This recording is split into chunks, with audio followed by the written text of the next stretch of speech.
আচ্ছা বাবা, তুমি প্রেম করেছো? স্কুল জীবনে একজন ছিল, বুঝলি, প্রেম ভালোবাসা কি টান অত জ্ঞান হয়নি।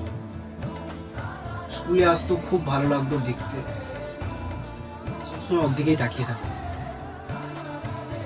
স্কুলে যদি না আসতো কোনোদিন, কতগুলো বন্ধুদের মাঝখানে না মনটা কেমন খারাপ হতো।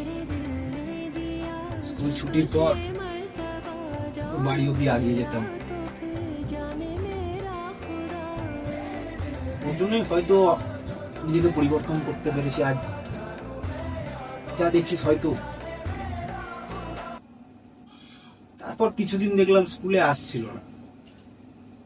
বাড়িতে গিয়ে খোঁজ নিলাম, জানলাম বিয়ে হয়ে গেছে।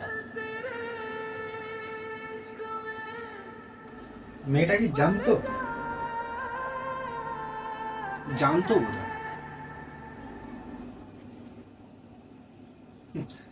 তারপর তোর মায়ের সাথে আলাপ